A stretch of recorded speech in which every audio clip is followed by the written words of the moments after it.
It's 2008 and I'm walking through the food court at lunch. I work downtown, so there's a lot of different places to eat lunch in one area, one big room. And I'm particularly lucky because I get to ride the bus to work. That's a good thing because my car's broke down. I haven't driven it for months. I'll find out later that the wheels don't even turn anymore. And this is embarrassing for me. So even though I get to ride the bus to work and nobody has to know, they still ask. Sometimes I just feel self-conscious about having a car that's sitting in an apartment parking lot unused. So as I'm walking through the food court, it's kind of weird and random, but there's a car dealership on the lower level of the food court. So I walk in and I start looking around. Eventually, the guy starts asking me what I'm looking for. And I'm telling him I just got promoted and I need a car. My car doesn't work. And he shows me a low-level, pretty basic sedan. And we go through the financing and I can afford that monthly payment.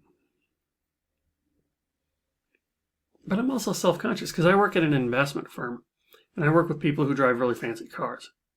So I ask him about the more luxurious, bigger sedan that they have. And that monthly payment for the loan is not going to be easily met with my income. Oh, but wait, he says. What if you lease it?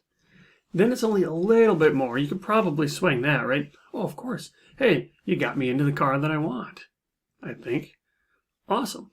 So we do it. I end up leasing the car. I end up spending more per month on a rental car, right? A leased car is a rental car.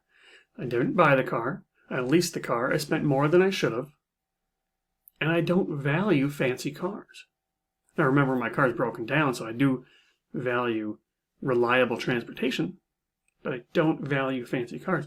I let the perception of my colleagues and my coworkers influence my decision. I didn't want to appear cheap. Find out about the difference between cheap and mindfulness right after this.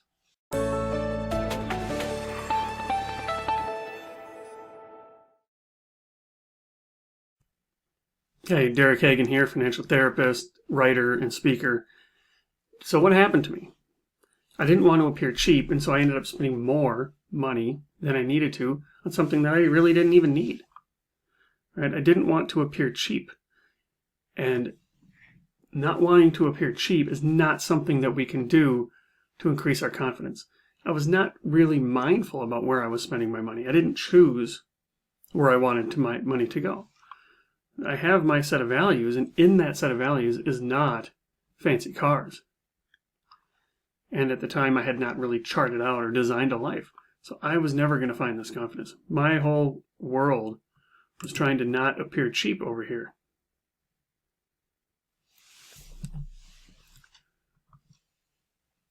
This is because talking about money is incredibly difficult.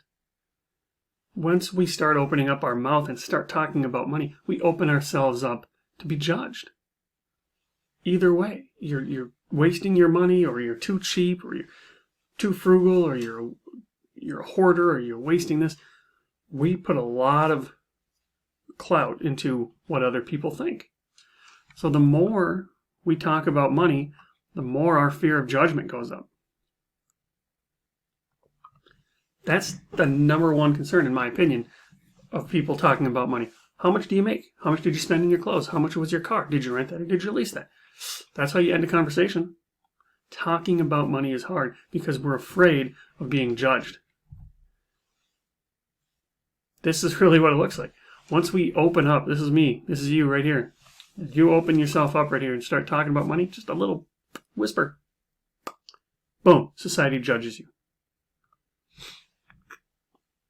We will do anything in our power to not be judged by people. We don't want to be embarrassed. We don't want to feel shame. We don't want to feel blame. We don't want to feel guilt. And so we just not talk about money. And that's unfortunate because if you start spending your money in a way that does not overlap with what you value, that's going to create some stress.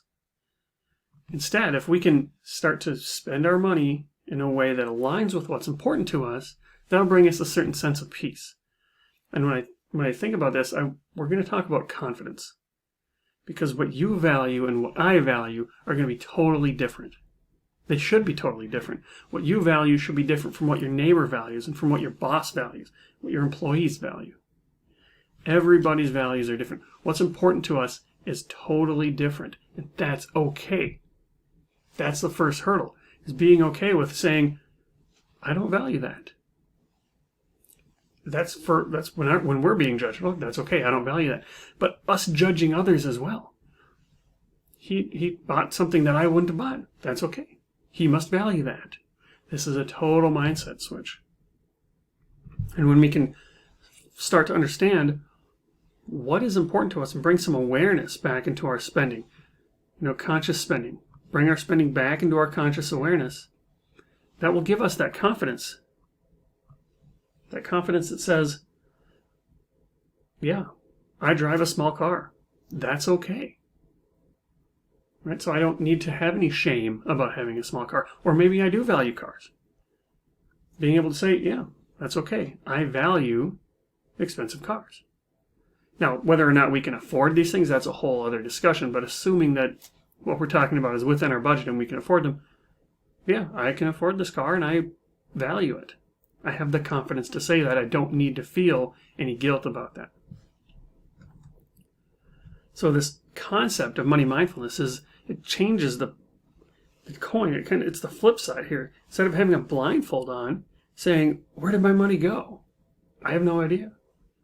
And included in that is I don't know why I'm spending my money on these areas that don't energize me, that don't really concern me. It's like having a blindfold on. That's when you get that bill and say, I guess that's where the money went.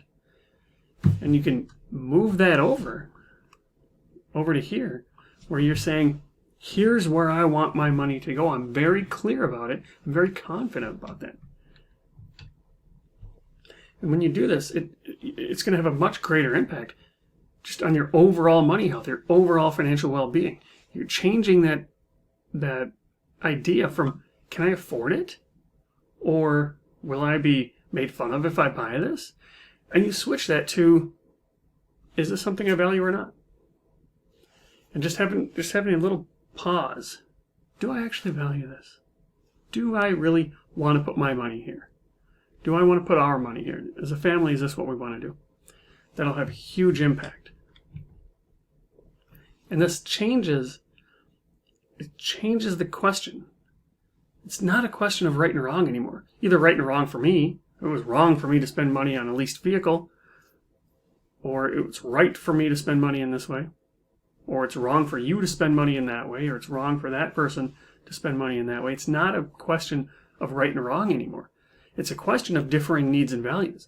And once we can understand that, not only will we not be afraid of being judged anymore, because we have that confidence, but we'll be less judgmental people as well.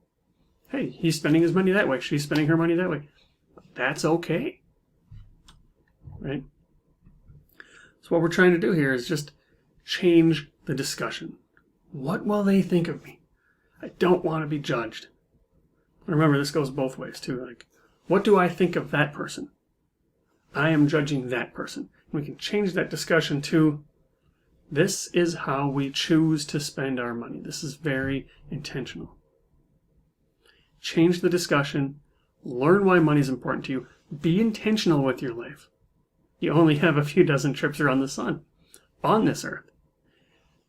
How do you want to spend your time left on earth? Figure it out. Use your money, whatever money that you have. You don't have to have a lot of money to do this. And live a life that's important to you. Do that, and that's good money health.